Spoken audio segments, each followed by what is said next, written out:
بسم اللہ الرحمن الرحیم۔ السلام علیکم، میں ہوں عمران احمد اور آپ دیکھ رہے ہیں میرا YouTube channel AIO audio books. پیش خدمت ہے اس کتاب کا اگلا حصہ، تو چلیے شروع کرتے ہیں۔ میں بتا چکا ہوں کہ غیب اور اس کے آیات کبریٰ جس وقت کھولے گئے تھے، آخر میں بانی کعبہ ابراہیم علیہ السلام کا دیکھنا اسی کی دلیل تھی کہ کعبہ کی تطہیر اس کا آخری کام ہوگا۔ مرکز اور القریٰ پر قبضہ دلانا اصل کام تھا۔ اس کے بعد مفصلات اور القریٰ کے قریب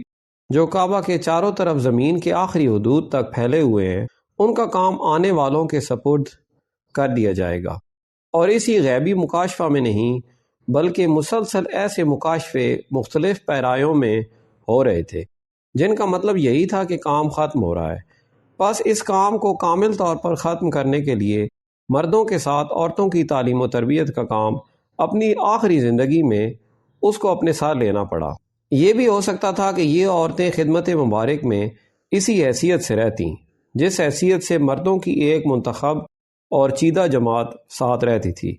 لیکن دماغ کی بیداری کا یہ کیسا روشن تجربہ ہے کہ اس نے مصنوعی مذہبی مقتداؤں کے اور روحانی پیشواؤں کی ان مجرمانہ پیش قدمیوں کا راستہ ان عورتوں سے نکاح کر کے ہمیشہ کے لیے مسدود کر دیا۔ ہیکل کی خدمت کے لیے عمران کی عورت نے صرف ایک لڑکی پیش کی تھی، پھر دیکھو اس کنواری کی آڑ میں چرچوں پر، گرجاؤں پر، ان کے اماموں پر، خطیبوں پر، راہبانوں پر، بطریقوں پر کتنی کنواریاں روز بھیڑ چڑھائی جاتی ہیں۔ خدا نخواستہ اگر کسی ایک اجنبی عورت کو نزدیک کی وہ حیثیت دی جاتی جو باہر میں مردوں کو حاصل تھی، تو کون اندازہ کر سکتا ہے کہ بعد کو آدم رو ابلیسوں کے لیے قرب و نزدیکی کا ہیلا کن خباستوں اور شرارتوں کی بنیاد بن جاتا۔ جب کوئی نمونہ نہیں موجود ہے، اس وقت تو بغیر نمونہ کے زندگی گزارنے والوں نے فتنے برپا کیے۔ خدا نخواستہ اگر نیم بیضا بھی میسر ہو جاتا تو پھر سیخ میں کتنے ہزار مرغ گتھے جاتے، اس کا کون اندازہ کر سکتا ہے۔ الغرض ان عورتوں کو بیوی کا مقام عطا کیا، اور جس کو انسان سوچ نہیں سکتا اس حد تک ان کے ساتھ حقیقی عدل اور برابری کا نمونہ اس نے پیش کیا، جس کا دماغ عالمگیر حکومت، سیاست، ہماگیر تعلیم و تربیت کی الجھی ہوئی پیچ در پیچ گتھیوں کو سلجھانے میں اسی وقت مصروف تھا جس وقت آئلی اور خانگی یولیدگیوں کو بھی باکشادہ پیشانی حل کر رہا تھا، اور اسی آسانی کے ساتھ حل کر رہا تھا کہ خواہ اس کی مدت کتنی ہی کم ہو، لیکن بد اندیشوں یا وہ خیالوں کو دور سے زندگی ایسی سلجھی ہوئی، خوشگوار، لذیذ نظر آئی کہ بدبختوں نے اپنے اندر برے خیالات پکائے، گویا سچ مچ اس خیر میں کوئی شر نہیں اور اس راحت میں کوئی زحمت نہیں تھی۔ ایک بیوی کے تعلقات کی شیرینی کو مسلسل تلخیوں سے بدلنے والے کیا یہ سوچ سکتے ہیں؟ البتہ اس کا اندازہ ضرور کر سکتے ہیں کہ چند بیویوں کے تعلقات کا خوشگوار رکھنا فطرت انسانی کا اعجاز نہیں تو اور کیا ہے۔ بلا شبہ یہی ایک آئلی تجربہ بھی ان بد دماغوں اور بد عقلوں کے لیے کافی ہے جو جاننے کے بعد ماننے سے اس لیے ہچکچاتے تھے کہ دل میں تو نہیں لیکن عقل اور دماغ کے نظم میں ان کو بد نظمی کا اندیشہ ہوا۔ جس کی زندگی کا ہر شعبہ شخصی، آئلی، خاندانی، قومی، سیاسی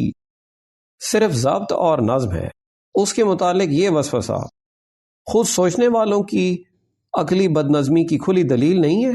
یہی نہیں بلکہ سچ یہ ہے کہ زندگی کے اس قلیل حصہ کا کوئی دقیقہ، کوئی نقطہ ایسا نہ تھا جو نگاہ سے اوجھل ہو۔ دیکھ چکے کہ دنیا کی عورتوں کے لیے جو نمونہ بنائی گئیں ان میں سب کی سب عمر رسیدہ، تجربہ کار، بیوہ عورتیں ہیں، جیسا کہ مردوں کے لیے جو جماعت بنائی گئی ان میں زیادہ تر تجربہ کار، سرد و گرم چشیدہ لوگ تھے۔ ایک ایک ان میں ایسا تھا جو ملکوں پر بھاری، قوموں پر گراں ثابت ہوا۔ حضرت عائشہ صدیقہ رضی اللہ تعالی عنہ کی حیثیت۔ لیکن دقیقہ سنجیوں، نقطہ نوازیوں کے اس سلسلے میں انتہا اس وقت ہوتی ہے جبکہ ایک طرف اگر مردوں کے نمونہ میں ایک ایسا نمونہ ہے جس کا دل، جس کا دماغ، جس کا ظاہر، جس کا باطن ہر قسم کے اجنبی اثرات سے قطعاً آزاد ہے، اسی صحبت میں اس نے آنکھیں کھولیں، انہی کی گود میں اس نے ہوش سنبھالا، آخر وقت تک وہ اسی حال میں رہا۔ پھر جس طرح مردوں کو حضرت علی کرم اللہ وجہ کی شکل میں ایک ایسا نمونہ دیا گیا جو 2 سال کی عمر سے اس وقت خدمت مبارک سے علیحدہ ہوئے جب لوگوں نے مرکز انور سے ان کو نکلتے دیکھا۔ کیا ظلم نہ ہوتا کہ اگر بے زبان عورتوں کو اس بے نظیر ناگزیر نمونہ سے محروم رکھا جاتا؟ یہی وجہ ہے کہ تم دیکھتے ہو کہ سن رسیدہ اور ادھیڑ بلکہ بعض بوڑھی عورتوں کے اسی مجمع میں وہ ایک طاہرہ، طیبہ، صدیقہ، کنواری بیوہ صاحبہ بھی ہیں جن کو آپ نے اپنے زیر اثر 7 ہی سال میں لے لیا تھا، اور قبل اس کے کہ ان کا دل، ان کا دماغ کسی غیر نبی اثرات کو غیر شعوری طور پر جذب کرے 9 سال کی عمر میں اپنی رفاقت میں لے لیا، عموماً سفر و حضر میں ساتھ رکھا۔ پھر دیکھو کہ جس طرح مردوں کے مظہر عجائب و غرائب وجود سے دنیا کو اگر وہ سب کچھ ملا جو کسی دوسرے سے نہیں ملا، تو کیا ٹھیک اسی طرح اس عجیب و غریب ذہن و ذکا، فضل و کمال، تقوی و عفت کے سرچشمہ سے دنیا کو جو دولت تقسیم ہوئی، صرف عورتوں میں ہی نہیں کہ وہ تو ان کا گروہ ہی تھا، غالباً مردوں میں بھی کسی دوسرے سے اتنا نہیں ملا۔ محدثین سے پوچھو وہ کیا کہتے ہیں۔ الغرض ہر قسم کے شکوک و شبہات، وساوس و اوہام کی تاریکیوں، ادنا سے ادنا تاریکیوں کو پھاڑتا چیرتا ہوا دعویٰ کا وہ آفتاب جس کی صبح کا سپیدہ ہرا کے دامن سے پھوٹا تھا، مکہ کی افق سے چڑھتا ہوا 23 سال کی مدت میں مدینہ کے سبت الراس پر پہنچ کر انتہائی کمال و جلال کے ساتھ دیکھو کہ کس شان، کس آن کے ساتھ چمک رہا ہے آفتاب، دعویٰ کا یہ عجیب و غریب آفتاب جس کے طلوع سے پہلے بھی روشنی تھی اور جس کے ساتھ بھی روشنی ہے، جس کے باہر بھی روشنی، جس کے اندر بھی روشنی ہے، وہ خود بھی نور ہے، جس سے نکلا وہ بھی نور ہے، نور علی نور کا یہی نورانی نظارہ جس کو دنیا کی آنکھوں کے نور نے کبھی نہیں دیکھا تھا، لیکن ہمیشہ دیکھتی رہے گی، سب کو دکھایا جائے گا، سب دیکھ رہے ہیں، ظاہر کے، باطن کے، دل کے، دماغ کے، تجربات بینا کی شعاؤں سے آسمانی علم اور لاہوتی عرفان کا یہ آفتاب دمک رہا ہے، چمک رہا ہے، بلکہ سچ پوچھو تو بھبک رہا ہے، لہک رہا ہے، چھلک رہا ہے۔ عرب کا وسیع صحرا اس کے لیے تنگ ہے، وہ بڑھنا چاہتا ہے، طوفان کی طرح بڑھنا چاہتا ہے، آندھی کی طرح بڑھنا چاہتا ہے، اور دیکھو کہ وہ بڑھ گیا، چڑھ گیا، ساری دنیا پر پھیل گیا، اور اب تک اسی آب و تاب، جاہ و جلال کے ساتھ کائنات کی افق پر اسی طرح چمک رہا ہے جس طرح وہ اس وقت چمک رہا تھا جب وہ عرب سے باہر نکلا۔ یقین و قطعیت کی تیز اور ٹھنڈی روشنی میں اس کو آج والے بھی اسی طرح پا رہے ہیں جس طرح کل والوں نے اس کو اس وقت دیکھا تھا جس وقت وہ ان کی ایک بڑی جماعت کو اپنی زندگی کے عمیق سے عمیق، باریک سے باریک پہلوؤں کا کھلے بندوں اعلانیہ تجربہ کرا رہا تھا۔ گلیلی جھیل کے چند ماہی گیر یا مگدو دیش کے گداگر بھکشو نہیں بلکہ ہزارہا انسان، ایسے انسان جن پر اس عہد کی ساری بڑائیاں ختم ہوتی تھیں، ان میں بادشاہ بھی تھے اور دنیا کے سب سے بڑے بادشاہ، ان میں کمانڈر بھی تھے اور دنیا کے سب سے بڑے کمانڈرز، ان میں دماغ والے بھی تھے، سب سے زیادہ دماغ والے، ان میں دل والے بھی تھے، سب سے زیادہ روشن دل والے۔ الغرض انسانیت کی جتنی اونچی سے اونچی منزلیں سوچی جا سکتی ہیں، تجربہ کاروں کی یہ جماعت ان کی آخری بلندیوں پر ساری دنیا کے آگے مضبوطی کے ساتھ قدم جما کر اس کا ثبوت پیش کر رہی تھی کہ اس وقت دنیا میں ان سے اونچا کوئی نہیں ہے، کہیں نہیں ہے۔ نبوت، اور کیسی عجب نبوت، تجربہ اور کیسا عجیب تجربہ، کتنا روشن تجربہ، کتنا نکھرا ہوا صاف تجربہ، ہر قسم کی آلائشوں اور کدورتوں سے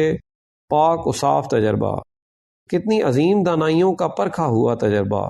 کتنی نازک ذہانتوں کا جانچا ہوا تجربہ، کتنی روشن فطرتوں کا ناپا ہوا تجربہ،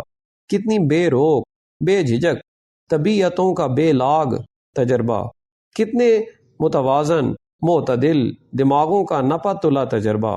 چند نہیں، فوج در فوج، نسل آدم کی غٹ جوک در جوک افراد کا تجربہ، اتنے افراد کا تجربہ کہ دنیا کے کسی مسئلے یا حقیقت کے تجربے کے لیے نہ آج تک انسانوں کی اتنی بڑی جماعت اکٹھی ہوئی اور نہ شاید آئندہ ہو سکتی ہے۔ تجربات و مشاہدات کا یہی حیرت انگیز ذخیرہ تھا جس کی حفاظت و نگرانی کا فرض کسی خانقاہ کے درویشوں یا کسی مدرسہ کے معلموں یا کسی انجمن کے ممبروں یا کسی کانفرنس کے دفتریوں یا کسی افسانہ نگار مورخ کی انگلیوں کے سپرد نہیں کیا گیا، بلکہ سب جانتے ہیں کہ زمین پر، روئے زمین پر، اس زمانہ کی جو سب سے بڑی قاہرہ سلطنت تھی، اس نے اپنا پہلا فریضہ بھی اسی کی حفاظت و تبلیغ قرار دیا، اور اس کا آخری فریضہ بھی یہی تھا۔ درمیان کے جتنے مقدمات تھے وہ صرف اسی مقصد کے حصول کے لیے ذرائع تھے۔ دنیا کی اس سب سے بڑی سلطنت نے اپنی ہر قسم کی قوتوں کو صرف اسی کی نگرانی اور نشر و اشاعت کے لیے مخصوص اور محدود کر دیا۔ طاقت کی ان آہنی زنجیروں کی بندش میں حکومت ہی کی سرپرستی میں اس کی تاریخ کا آغاز ہوا، اور دیکھو کہ مسلسل اسی طرح ایک حکومت دوسری حکومت کو ہی ودیت سونپتی چلی آئی۔ حالانکہ زمانہ کی اس طویل و دراز مدت میں زمین کے مختلف علاقوں میں باہم ان سلطنتوں کے دوسرے اغراض و مقاصد میں خواہ جس قدر بھی اختلاف رہا ہو، لیکن اس آسمانی ودیت، ان درخشاں تجربات بینہ، ان عینی مشاہدات کی غور و پرداخت، تبلیغ و حفاظت میں سب کے نکات ارادے قطعی طور پر متحد تھے، بلکہ ہر حکومت نے کوشش کی سعادت کے اس سلسلے میں جتنا زیادہ حصہ اس کو مل سکے اس کے حصول میں کوئی دقیقہ نہ اٹھا رکھا جائے۔ اس کے لیے مدارس کھولے گئے، خانقاہوں کا جال بچھایا گیا، مجلسیں ترتیب دی گئیں، حلقے قائم ہوئے، تصنیف و تالیف کا باب کھولا گیا، اور بڑے بڑے عظیم پیمانوں پر کھولا گیا۔ ایسے پیمانوں پر کھولا گیا کہ شاید دنیا کے کسی ایک فن، ایک علم کے متعلق نہ کبھی دنیا میں اتنے بڑے بڑے عظیم الشان مدرسے کھلے، نہ تصنیفی کوششوں کا اتنا عظیم حصہ انسانی تاریخ میں کسی ایک علم یا فن کو ملا جتنا کہ اس عجیب و غریب نبوت کے تجربات و مشاہدات کو ملا۔ اور یوں ہی مسلسل بغیر کسی انقطاع اور کسی وقفہ کے ایک قرن سے دوسرے قرن تک، ایک نسل سے دوسری نسل تک نبوت کا یہ لازوال ابدی سرمدی قیم خزانہ منتقل ہوتا رہا،